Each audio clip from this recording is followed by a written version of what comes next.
Welcome back to Purrfect Takes. My name is Stephen Patton, and I'm your host, joined by my co-host and dear friend, Jake LaQuire. And today we are going to get into the Super Bowl recap. And what a game to recap. It was a beatdown in the Bayou, as the title suggests.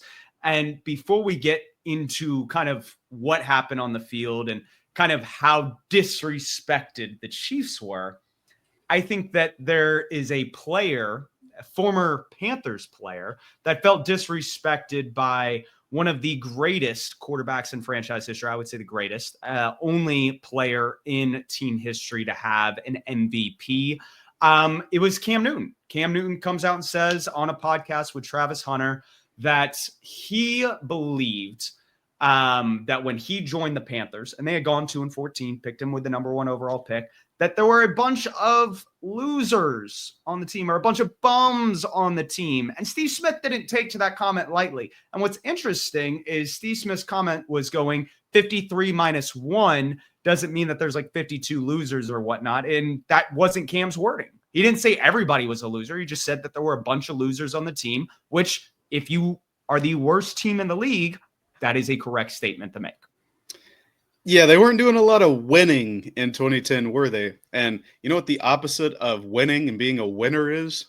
It's called being a loser. There's a reason they got the first overall pick organically. You know, we got the first overall pick a couple years ago, not organically. We traded up for it.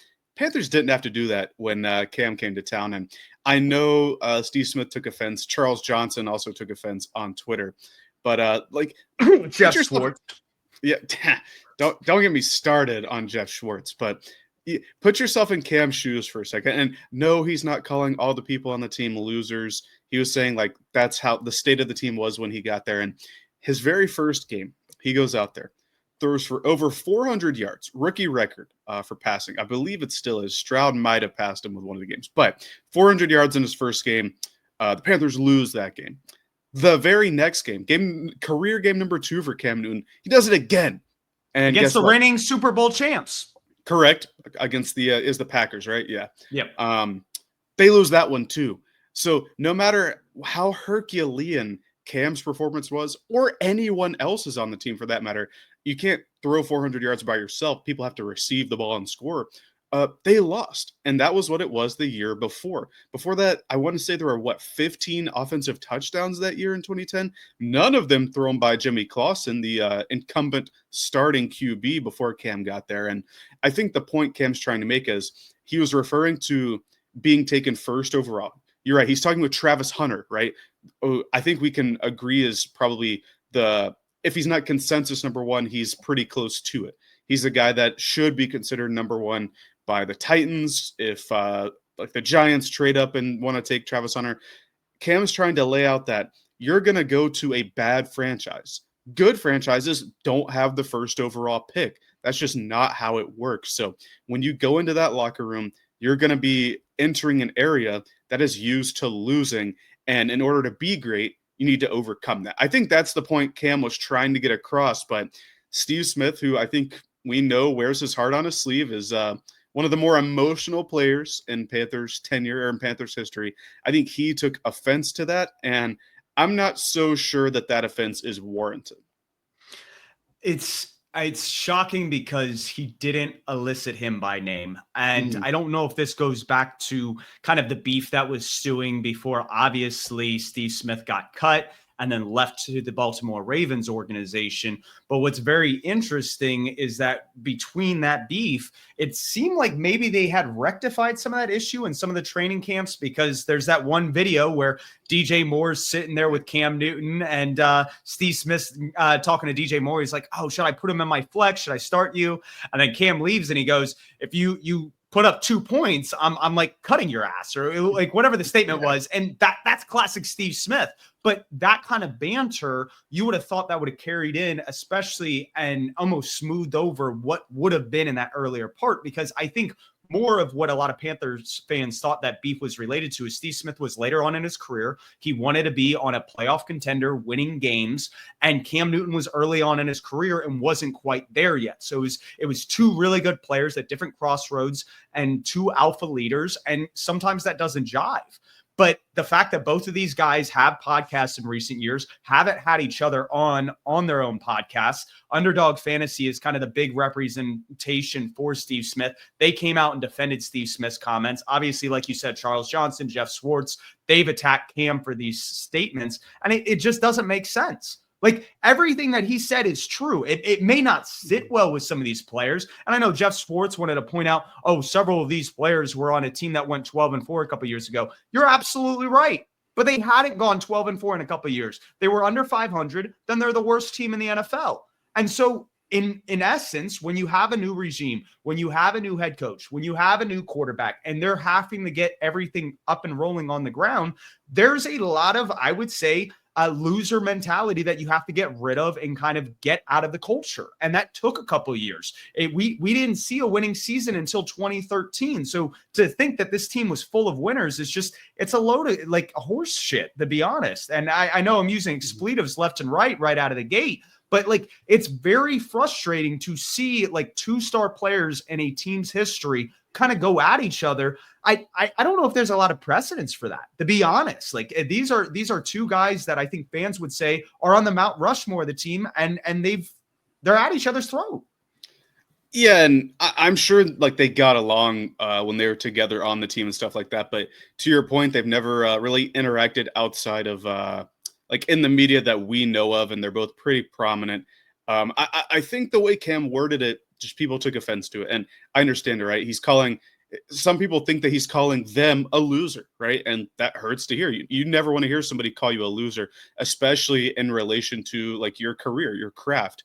But I think what he was trying to explain, and we've said it a couple of times now, is that's the mentality you're going to get going to a number one pick or a number one overall pick team.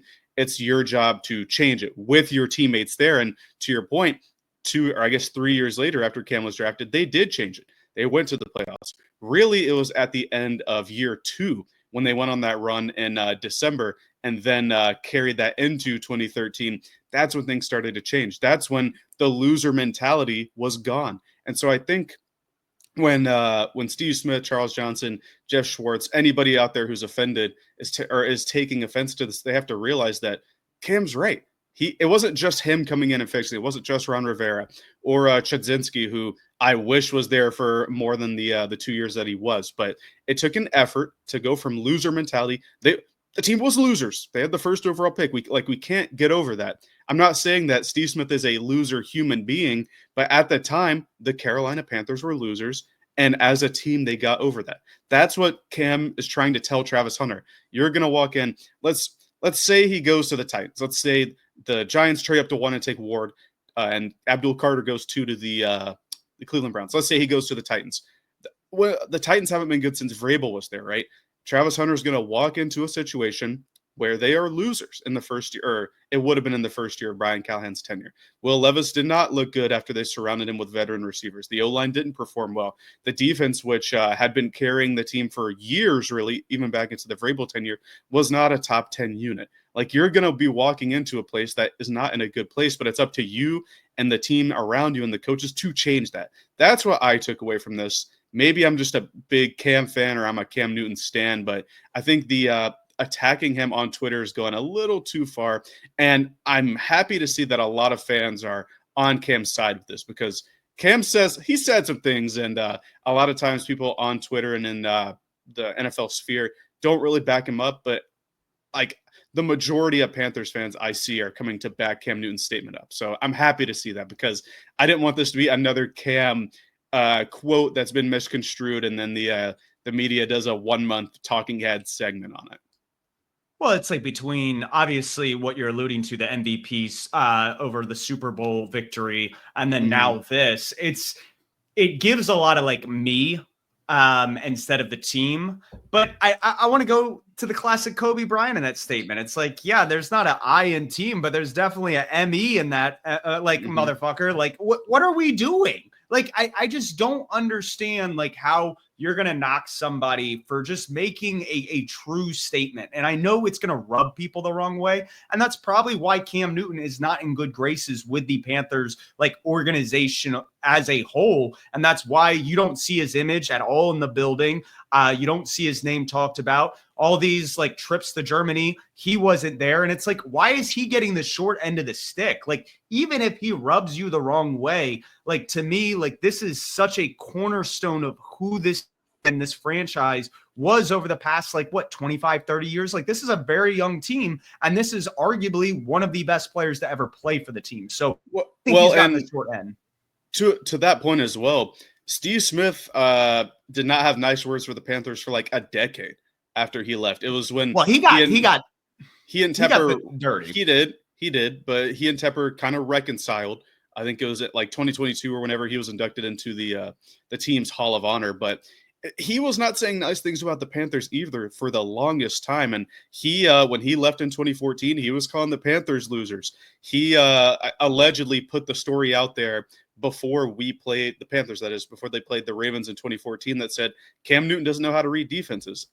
Very next year, he won MVP reading the defenses quite well. But like, this is a guy that's not like a victim by any means. Like he can talk the talk. We had a whole segment like a couple months ago about our top 5 favorite Steve Smith trash talk moments. Like this is a guy that, like I said, wears his heart on his sleeve, is not one to shy away from saying what needs to be said. And I think him taking this stance now juxtaposes a lot of what he has done to the Panthers, to other teams, like to like opposing players in the past. And to me, it's a little bit hypocritical. And I kind of agree with what Cam's saying. So I got to back Cam on this one. I think that's where I stand in this whole beef, I guess. So regardless of where you stand on it, again, both of us, I think, lean more with Cam. I think I'm a little bit more sympathetic to Steve Smith. Again, you shouldn't take a like broad sweeping statement like that personally. Granted, that's the player that Steve Smith was. Like that's how he would really get underneath your skin as like an offensive player going against the defense. So like I get that is who Steve Smith is at his core, but both of these players have had some very iconic moments, not only individually, but together against the New Orleans Saints. And I think the one that really comes to mind is Cam Newton's rookie year. He's getting pressured, steps up in the pocket, throws the ball a little high, and Steve Smith climbs the ladder, comes down with it, scores, and they're all fighting in the end zone. So with that, in regards to the Saints, we just saw the Super Bowl in New Orleans, and it's funny because Kellen Moore, the offensive coordinator for the Philadelphia Eagles, is now their head coach. It looks like he might be bringing in Brandon Staley, who he has familiarity with from the Chargers back in 2023, to be his defensive coordinator. And it looks to be a new regime in New Orleans. Now, as a Panthers fan, I don't like this hire. And I think the Saints are going to kind of flounder. I don't think Kellen Moore is necessarily the dude or the guy. And we're going to see if it plays out. I know you're a little bit higher on him, but for me, in terms of building a culture and turning around the Saints, who are a dysfunctional franchise at the moment, if I had been an offensive play caller or a defensive play caller and this job was on my desk, I don't know if I'm taking this offer. And that's just me being frank. Yeah, I feel the same way. I don't like this hire from a Panthers perspective, but it's the opposite. I'm a big fan of Kellen Moore. I think his play calling and sequencing is quite good.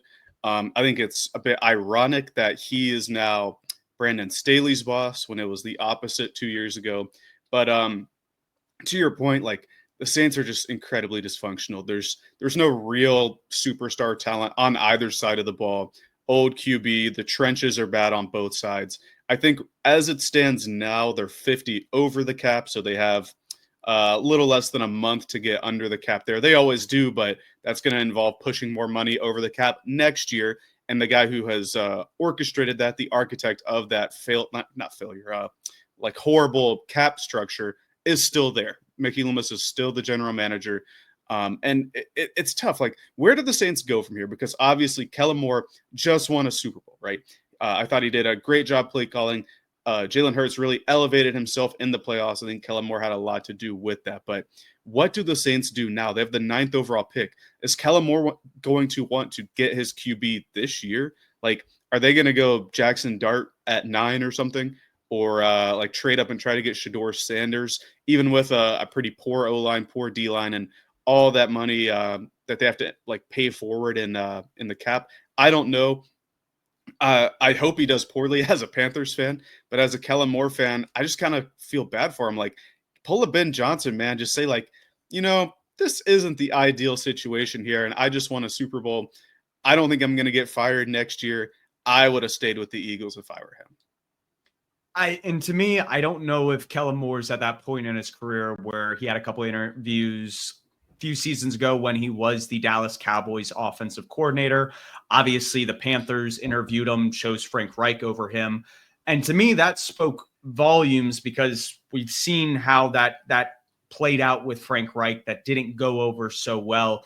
For me, with Kellen Moore, it's like, okay, I think he probably sold the Saints organization because they can't really part ways with Derek Carr that, hey, I can get this out of Derek Carr right now. And then almost he sold him on, I can get more out of Spencer Rattler.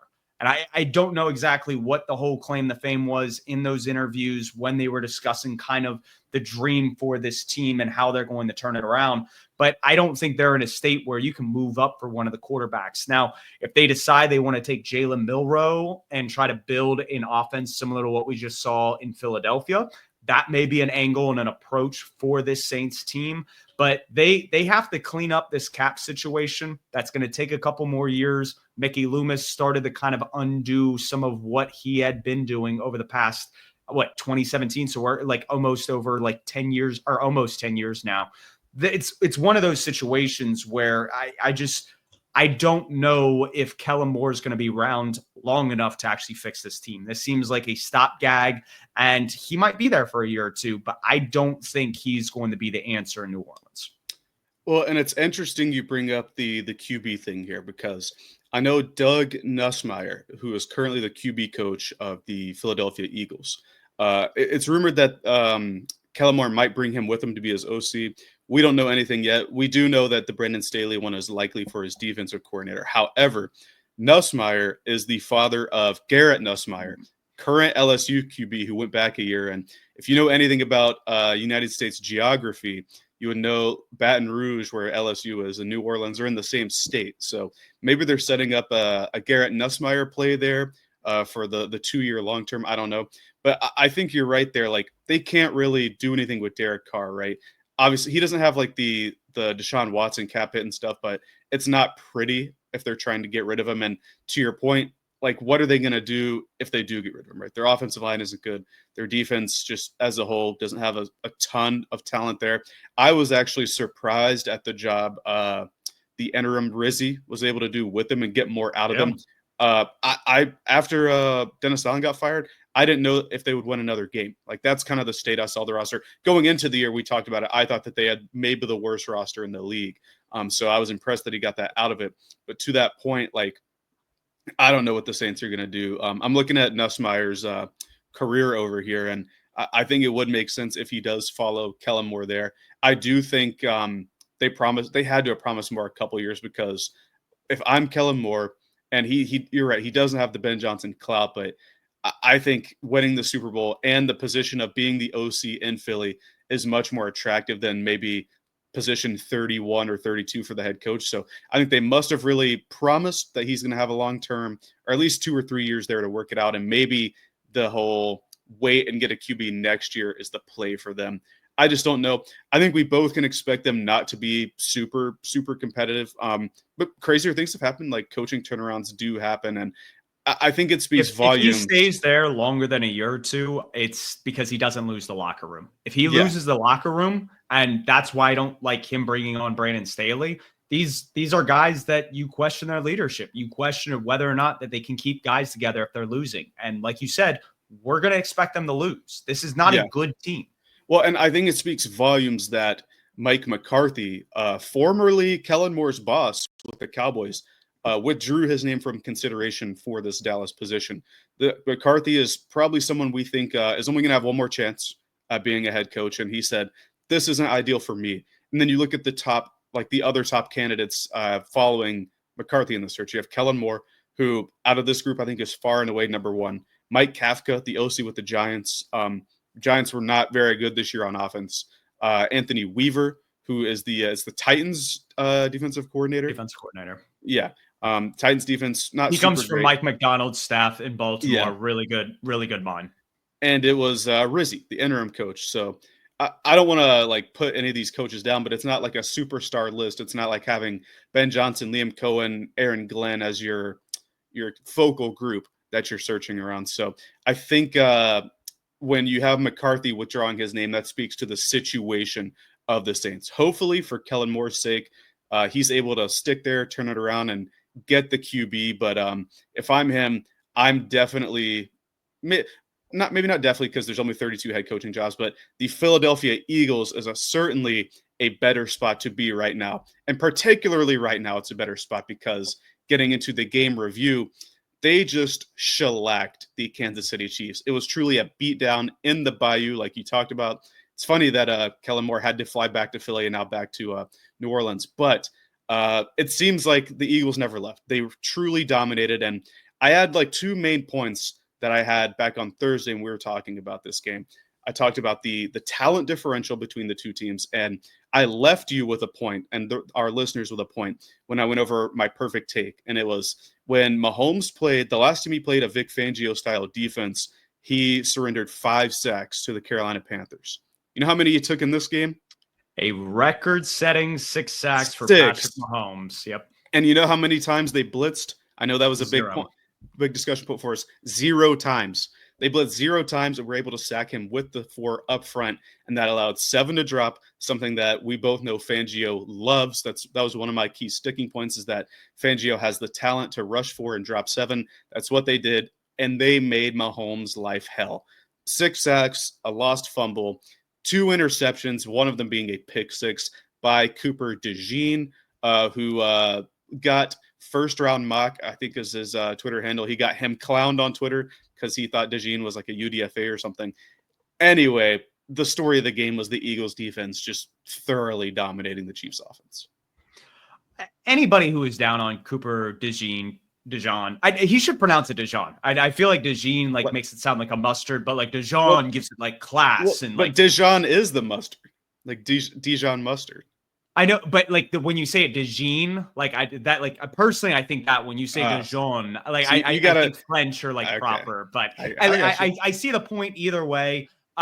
Regardless, like that guy's a stud. Quinyon Mitchell's a stud. Everything that Howie Roseman did, and it's funny, he handed out a lot of money to Bryce Huff, Devin White, and those weren't the key contributors. It was their rookies, guys like Zach Bond, other guys that they had developed that started coming into a bigger role, like Milton Williams, for instance. And I think that was one thing when we were talking about this Eagles team. It was, can Jordan Davis play enough snaps next to Jalen Carter? It's like, you don't even have to worry about that. You are so deep right now at that tackle position that their rotations, keeping guys fresh, just phenomenal. And I think the game plan, and I had written this on the notes on Thursday. I don't know if we had ever gotten around to this, but for me, I did not like Joe Thuney at left tackle.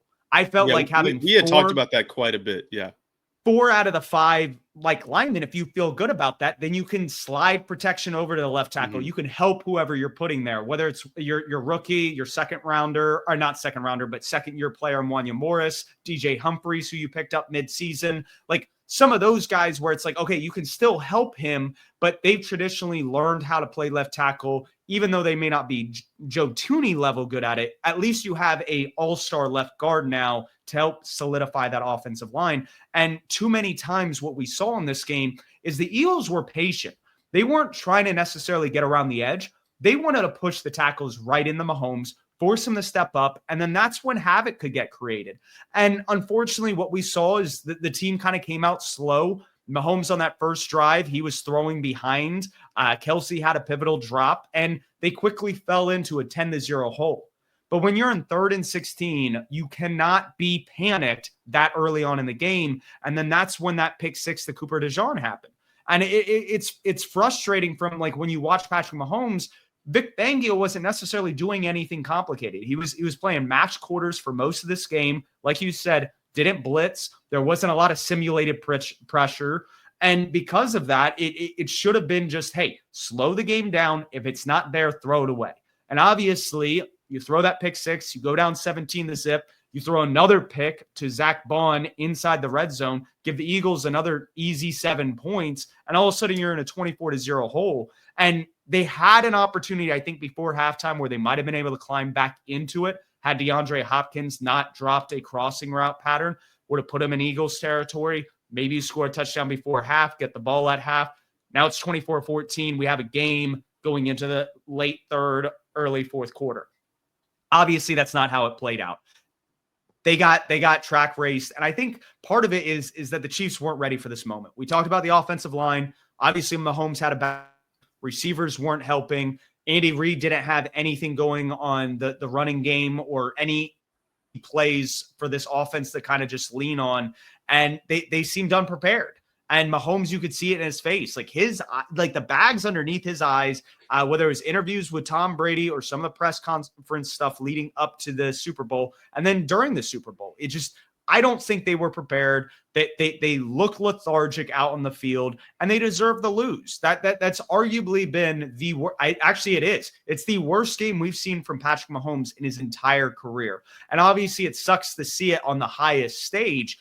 But again, this is a team that just wasn't prepared, didn't have the talent, and got steamrolled. Yeah, worst game of Mahomes' career. Also, worst game from any QB in the postseason this year, according to EPA per play and QBR. And this includes the absolute stinkers that Sam Pumpkin Darnold, your guy, and Justin Herbert put forth in the playoffs. Mahomes was worse. That's the crazy thing to think about. I also said on Thursday, if you took the names Patrick Mahomes and Andy Reid off of it, and you just replace them with like John Smith or like Tim Smith or something, you could see the talent disparity between the two teams. The way the Eagles are playing, I think you could replace Patrick Mahomes with Josh Allen and Andy Reid with Matt LaFleur, your number 2 QB and coach, based on the rankings we did back in the summer. And I'm not ragging on you here. I'm just using people you hold to a high regard. And I think the Eagles still win. I think that's how prepared they were. That's the talent differential there. And that it was just the game plan, like you're talking about. Vic Fangio didn't have to do anything special. Kellen Moore on the offensive side didn't have to do anything special, but in the third quarter to put the game away, they loaded up like a 60 air yard pass to Devontae Smith, who really put the nail in the coffin, made it 34-0 right toward the end of the third, reminiscent of the 28-3 game where 2 minutes left, it was 28-3. Well, in this one, it was 2 minutes left in the third, and it was 34-0. And there was no climbing back at that point. The Eagles get 2 more field goals. The Chiefs score what amounts to 3 garbage time touchdowns. The only thing making this not like the worst postseason performance of every QB is that Mahomes was able to pad stats is a little facetious because it's the last game of the year you're trying to win. But at that point, there was no winning. If they could make the win probability 0 on a lot of these models, it probably would be. But they have to put it at 0.1 because anything can happen, right? But just the odds that the Chiefs were going to come back, it wasn't like this. When we did our predictions, I thought that the Eagles, truthfully, I thought it was going to be like a 27-14 game or like 24-15. You know, the Super Bowl has weird scores. I thought it was going to be around 10 points. I could not have. It ended up being 16, but I certainly didn't expect it to be like it was. The final score was a 16-point differential. The real game is like a 34-point differential. Yes and no. I think the Chiefs let the game get out of hand in the first half. You don't throw those 2 interceptions, maybe go in the halftime at 17-3, 17-7. Like there are elements to where I think the game should have been a lot closer in the first half, but because of that disparity, because the Chiefs then went into a pass heavy mode, it just got out of hand very quickly. I will say, and this is more moving forward for the Chiefs offense as a whole, they haven't had a lot of explosiveness since trading away Tyreek Hill. Obviously, they've gone to 3 straight Super Bowls after trading him to Miami. But I think after you draft Xavier Worthy and Rashee Rice in back-to-back drafts, they're starting to replace that. I think Rashee Rice is one of the best in-breaking route runners right now in the league. Hopefully he comes back healthy. I think he'll serve a suspension for obviously the reckless driving he had in Texas last summer. But when you look at pairing those two, I think it keeps the defense honest. It's going to give you more explosives. But going back to this game, that pass that he had to Xavier Worthy, even though it was on backups, the fact that you throw in the double coverage, The ball is on the money. It travels almost 70 air yards. It was the third longest pass this season, behind, I believe, Anthony Richardson. And I don't know if it was CJ Stroud or another quarterback that launched one earlier this year. But just cool to see that back in the arsenal. That's kind of what put Patrick Mahomes on the map when he first kind of took the starting gig in 2018. And I want to see more of that. I want to see him be able to launch it and not have to just play this quick game and do these gimmicky sorts of schematic details in order to just preserve the game. They keep the ball moving to put points on the, because at times it has been very lethargical to watch this year, and it caught up to them. So we saw that they reinvented themselves after the Buccaneers loss. I think the priority is honestly going to be finding a solution at left tackle. I think Trey Smith ends up walking. So you got to figure out if some of these guys that you've tried at left tackle, if you can slot them in at a guard spot. And then on the defensive side, you're probably going to end up losing like Nick Bolton, Justin Reed. Trying to replace those guys in the draft or cheaper options in free agency is going to be key. But this is a team that's made 7 straight AFC championship games, 5 of the last 6 Super Bowls. Obviously, this is a bad taste in the mouth, and they didn't make the Super Bowl the year after losing the last time. But I expect them to be in the Final Four again. Like, this is a team that's that dominant. And then on the other side with the Eagles, while they aren't going to lose a lot of talent, A.J. Brown, Saquon Barkley, they have an injury history. We don't know who the offensive coordinator is going to be. I think this defense is going to be lights out, if not better next year. But I would be very hesitant to say that this offense can take them back to the promised land, especially considering just how good the NFC is getting.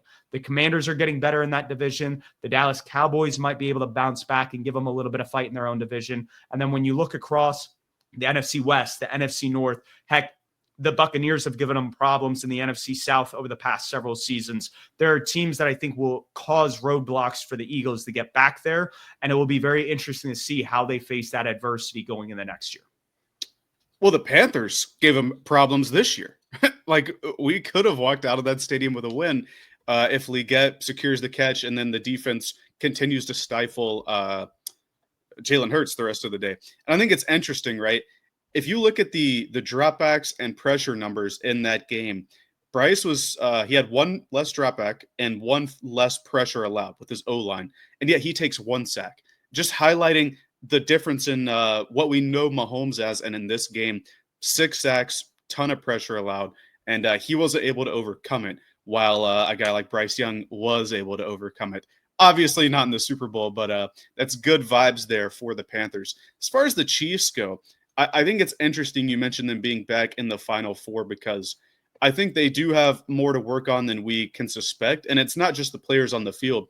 The past 2 seasons, Mahomes hasn't been he hasn't been the Mahomes of old, so to speak. He hasn't been the lights out guy, super high volume, super high touchdowns kind of guy. And I don't want to 100% blame it on Matt Nagy, but when they lose Eric Bieniemy and bring Matt Nagy in, this is when it's kind of transitioned into the, hey, we just need to convert drives. Let's get these short passes. Let's get away from the explosives. And I think, to your point, at the very end of the game, Worthy catching that one, having really an all-timer receiver stat line in a Super Bowl kind of gets lost on us because they got blown out. But had maybe both of those picks not happened, we're talking about Xavier Worthy as being an up and like a rising star. I think they need to get Nagy out of the building. I think they really need to solve that left tackle spot, because both times Mahomes lost in the Super Bowl, his O-line's been getting blown up. And I think that's key there. And having Rashee Rice back with Worthy, I think is going to be huge for them. The other thing that we haven't talked about yet, Travis Kelce. Is he going to keep playing? Is he going to retire? Like, what's the case there? Cut. He's getting cut. Well, I was going to say, no, he's got an $18 million cap hit. If he's going to come back, he's going to get cut, and then he's going to get signed to like a vet min deal. But he's from going a to cap standpoint, he is getting cut because the production doesn't line up. And if I'm the Chiefs, I'm cutting him. And honestly, I'm calling the Giants, and I'm asking about Andrew Thomas. Like this is not a joke. Like, I am doing whatever it takes to fix the left tackle. They traded for Orlando Brown the last time this happened. I think they traded for Joe Thuney. Like, they signed Thuney in free agency. That's right. It was signed Joe Thuney, trade Orlando Brown. It was the highest guard contract ever for a guard. And so they know what they have to do. And to your point with Travis, almost a Travis Hunter, Travis Kelce, I was going to say his play doesn't warrant him being back. Like, I think if the Magic happened, they three-peat, maybe he proposes to Taylor Swift on the field, whatever, rides off into the sunset. But if there's a nasty taste left in his mouth from this loss and his quite putrid performance, it's not all on him. Like, none of the receivers had a good performance except Worthy. But yeah, can the Chiefs even bring him back would be my point, because like you're saying, big cap hit there. Maybe he goes to the Bills or something, or to the Ravens. That'd be a little bit humorous, or to the Eagles and replaces Jason there. You got to feel bad for Jason Kelsey. The year he retires, they win the Super Bowl. But he has a ring with him from 2017. That's true. And he's That's happy true. for his boys. It's not like he went ringless in his career. So I'm going to launch an early take with the Final Four thing and say I don't think the Chiefs will get back as it stands now to the Final Four. Really? They just Ravens, won 15 games. They just won 15 games. Let's look at the devil magic that they performed for these games. And it's interesting that we bring up the devil magic, because like you said, the devil himself was in appearance. Tom Brady called this game, and whenever he has been in the building against Mahomes has lost. So let's first understand that, and then also, do you see the meme going around where Brady's obviously looking down during the 28-3 game against the Falcons, and it was like he sold his soul in that moment, and a lot of people commented like, well, yeah, he gave up Giselle and his kids and blah blah blah. And somebody commented under that. It's like, yeah, Mahomes giving up Brittany Mahomes isn't even going to get you a first down. Like, and that like killed me. I was like, and it's true. She is not on the level Giselle is. But in terms of just like that whole selling your soul, I think like there is an element, and I'm not saying Brady as an announcer is the reason he lost, but just understanding the pressure of that situation to be in that GOAT talk. I think that got to Mahomes. And I think with a like long off season, with some soul from this team, they're going to get back on track next year. Well, perhaps it's hard to bet against them, right? They're in the AFC Championship every year. I just think it's really Lamar and Josh Allen's time next year, but we'll have to see. But it's interesting that Brady was in the building, and I think this will kind of be our last segment here, because now that Mahomes has gotten blown out in not one but two Super Bowls, both losses, he played poorly. The rest of his team played poorly. It wasn't just him. But this one in particular, he was horrible. And there were blowouts. And people are like, Tom Brady's never been blown out in a Super Bowl. That's true. Not in a Super Bowl. But in some playoff games preceding Super Bowls, there have been times he hasn't played well. And so people are quick to say the GOAT discussion's over. It's Tom Brady's locked it up. Do we not recall how long it took Tom Brady to re-enter Joe Montana conversations following his third win? It's over a decade. So I guess my point is that Mahomes' story is not it's still unwritten, to quote was it Paramore, but still no, Natasha Benfield. Yeah, you're right. Wow. I'm not even going to be mad about that one. That's not my kind of music. It's Natasha Benningfield, not Benfield. Oh, you're right. Point being, the GOAT debate, I think, is getting out of hand. I think Brady still has the upper leg for sure, because he has 7 rings, obviously. But people are comparing this to Jordan and LeBron, how that's been going on forever. And more people have gone to LeBron's side by now. But I think people trying to defend Mahomes' performance in this game, would you have tried to defend LeBron in 2011? Like, what are we doing here? Like, LeBron was horrible in that finals. That was the JJ Barea locking him up in those finals. But who is? I think to the point, like my point being, like, Jordan didn't have bad finals series like the LeBron had in that one. And I think that's what people are trying to compare with Tom Brady. But Jordan really didn't have any bad playoff series except for when he came back from the first retirement. But Brady certainly has had bad playoff games. And the big one being, I think it was the 2009 Ravens game, is the one that's kind of going around right now. People are saying, look at him. Was it 3 interceptions or 2 interceptions and a strip sack? Like, everyone's had bad games. So you can't say, oh, Mahomes being bad in this Super Bowl is the reason he'll never be the GOAT. You can't say that, because everyone's had bad games. So I posted this on Twitter. Part of the reason I've been scatterbrained throughout this entire podcast is I've had a lot of beef over the past couple of days with Patriots fans in this GOAT conversation. And I want to put it out there first that Brady is the GOAT right now. Just like where you were alluding to Joe Montana, before Brady won his last 4 rings, Brady was below him. And there wasn't really a discussion to be had because Brady's career wasn't done. And it's the same with Mahomes. His career isn't done, but his trajectory puts him on a path to where he is probably the only guy right now that could chase Tom Brady. So when you look at their first 5 Super Bowls, both of them went 3-2. But when you look at the difference between the Patriots teams and the teams they were playing, there was a huge talent disparity. It isn't what we've seen with Patrick Mahomes. Remember, Patrick Mahomes has played loaded 49ers teams, loaded Eagles teams, and a loaded Bucs teams in all 5 of his Super Bowls. The only loaded team that Tom Brady played, but you could maybe say 2 because of Donovan McNabb and Terrell Owens in 2004. But really the only loaded team was the Greatest Show on Turf that they played after they had already won their first Super Bowl. And they upset them. It was a big to-do. That was kind of what put the Patriots on a map. But when you look at the Panthers and how good they were, the Eagles weren't necessarily this just juggernaut that Mahomes has had to play in recent years with some of these other teams. And then the 2 Giants games. Those Giants teams were Cinderella teams for a reason. These were not really, really good teams. So when you look at the DVOA difference between Brady's opponents of the Super Bowl and Mahomes, Brady has a plus 14.92. Mahomes has a negative 6.78. Just to show you the talent disparity and production from the teams that they took to the Super Bowl. Then when you look at their offense compared to the defense they're playing, Brady has a plus 14.16. Mahomes has a plus 2.76. Huge disparities there. So when you go, oh, well, Brady never put up a stinker like that. He never played defenses or teams like this. And then that goes to your point that he had these losses. They just weren't in the Super Bowl. And that's really what ties back into the Michael Jordan and LeBron James argument is, yes, Jordan never had a stinker in the finals. LeBron had a couple. And I think the big stinker from LeBron was really 2011 because that was a bad performance. Some of his other losses have been because his team's just not better than the team across from him.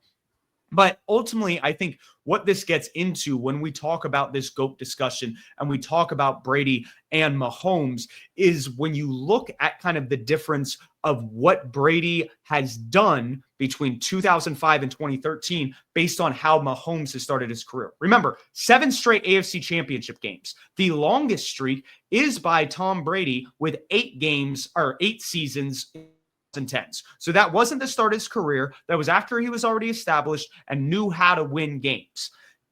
He's got one more year to tie that up. If he makes the Final Four again, Mahomes has tied Brady on that aspect. But let's go through the losses after that 2004, his 3rd championship before he won his 4th one. In 2005, he throws a pick 6 to Champ Bailey in the divisional round. They go home. They lose. 2006, they play the I forget who they played in the wild card, but they go to San Diego. They beat the Chargers 24-21, and they advance to play in the AFC Championship game against Peyton Manning. They go up 21-3 and then blow an 18-point lead and lose. You want to talk about 28-3? That is a massive gap in terms of points to blow. Is that the Belichick 4th down game? Where he went for it inside and they didn't get it. Yeah. Well, no, they went for it also earlier in the game and did convert. That's how they were able to get up as early as they were. So again, Bill Belichick doing very smart analytic moves back in the 2000s. But we go ahead to 2007. The infamous, you're undefeated, about to go into the history books, and you lose to the New York Giants because of a David Tyree catch. Now, granted, Asante Samuel, he catches the interception. We aren't talking about the game in the light that it is. 2008 obviously tears his ACL in week 1, but we go to 2009, and that's that infamous Baltimore Ravens game that a lot of people have been pointing out on Twitter. Just an absolute stinker. But the kicker is I think the game the next year is even more funny because they had a bye. They were in the divisional round. They hosted the New York Jets. Mark Sanchez and Rex Ryan beat them at home. If Mahomes lost to the Broncos, the Chargers, or the Raiders in the divisional round, people wouldn't let Patrick Mahomes hear the end of it. That's embarrassing to get beat by your division rival, the New York Jets. Then 2011, you lose to the Giants yet again. 2012, you lose in the AFC Championship game to the Baltimore Ravens. And that wasn't necessarily a close game. Then in 2013, you had the Denver, and that's Peyton Manning's record-breaking year with the Broncos. And for most of that game, they weren't in it. It was like 23-3 in the fourth quarter. So it's not until 2014, there's like a 10-year gap between championships where you can go, Brady wasn't clutch. He had moments to go win a game, and he couldn't do it. And so that's where I'm done with this whole like, oh, Mahomes can never enter the GOAT argument. He's 29 years old, already has 3 Super Bowls, and has never not made the AFC Championship game. That is something that Brady does not have to his name. So is the GOAT discussion over and done with? No. Is Mahomes the GOAT? Even if he had three-peated, he wouldn't be the GOAT. So it's more just letting his career play out, appreciate greatness while it's here, and then have that discussion once Mahomes' career is done. Because if he goes on and wins 5 Super Bowls before he retires, it's over. I don't think there's a world in which I'm saying Brady's better than Mahomes if Mahomes has 8 rings because of just 5 more. Okay, that's what 5 more on top of what he had.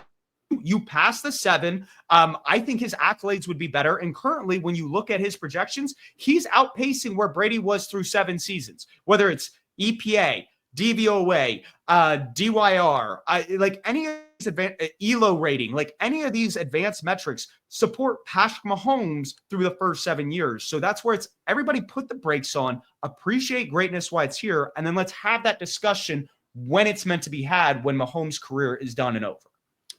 For sure. People, anytime a team is good, people are just going to hate on it. And I think especially fans of the previous good era, like I'm sure fans that lived through Jordan's Bulls aren't big LeBron fans because they want to protect Jordan's legacy, right? It's natural. Like that's their team. And I guess the retort I would bring up is Mahomes has had Andy Reid and like incredible offensive infrastructure, while Tom Brady had incredible defensive infrastructure. And then you get into that thing, different eras as well in terms of volume stats, but it's certainly unwritten, the GOAT argument there. And like you're saying, we got to wait a while. It took Tom Brady till age 37, I believe, to get his 4th Super Bowl win. And like you said, Mahomes is only 29. So if he gets one before then, he's already lapping Tom Brady in terms of pace. But I like your soliloquy or your tirade there to kind of end off that section.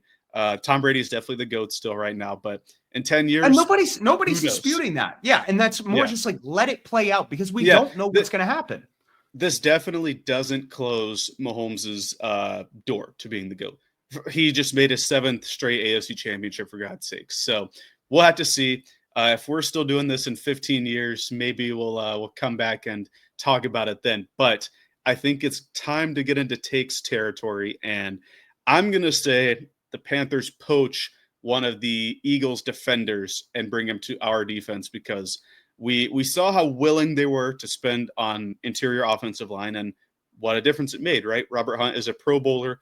Damian Lewis had a good year, and it did wonders for Bryce Young's growth once he came back from his benching. Now the defense needs to help. Again, I'm going to say it again. We were the worst defense of all time. We allowed the most points scored, the 3rd most rushing yards in a season.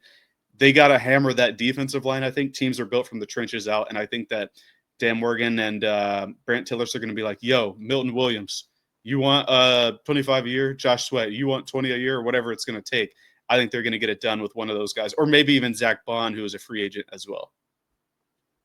So I already alluded to this. It is hard for me to see this Chiefs team not rebounding next year. They won 15 games. They know how to get it done in the regular season. They also know how to get it done in the AFC. And I don't see the defense necessarily taking a step back. You have continuity with Steve Spagnuolo. You have a lot of those defenders still under contract. It is finding another cornerback to pair with Trent McDuffie, finding your left tackle, figuring out how you're going to do that, obviously underneath the salary cap. But for me, this is a team that knows how to get it done. I think they're back in the Final Four next year. Do I think they're in the Super Bowl? No, but I do think they make the AFC Championship game. This is a team that just knows how to win games, and we just saw them lose to arguably one of the best teams, if not the best team, with talent on paper. Like from a roster standpoint down. The Bills don't have that kind of talent. The Ravens don't have that kind of talent, at least on the defensive side. I think offensively they're a juggernaut and they have to be dealt with in such a way. And I think you could say the talent. Lions, but the Lions again, defense that would be a Super Bowl. Ravaged. But they were, and they're right. Their defense was horribly destroyed by injuries this year. And they might be able to, and that's where I was saying more about the Eagles repeating. It's like yeah. they have to go through a gauntlet. But for me, it's like I look at the AFC and like who's competing with the Chiefs once we get to the playoffs? Like we know Kansas City is going to be in the playoffs as long as Mahomes doesn't get injured. Well, And the so division did get a lot better with Pete Carroll. So yeah, we got the Pac-12 in the AFC West. well, You Pete got, Carroll and who's Brady's kryptonite? Tom Brady, who's now pulling the strings there. So who knows? But I see what you're saying. It's hard to bet against Andy Reid and Mahomes. As long as that tandem's there, as long as they're both working at a high level, it's hard to not see them in the Final Four. We'll have to see. I think it might finally be the year that Lamar Jackson or Josh Allen beats them in the playoffs. But we'll have to see. I think that's going to do it for us today. And last time I said we have more stuff coming up, and we do, but we're going to take a little bit of a break from here until free agency, kind of get all the draft stuff sorted, get all the free agent stuff kind of sorted. And then after the combine, I believe it'll be on March 6th. That'll be a Thursday. We will be back with a free agency preview, kind of going over who the top people are, who we want the Panthers to get. And then the following week, that's when we'll really dive into the draft prospects and like by position.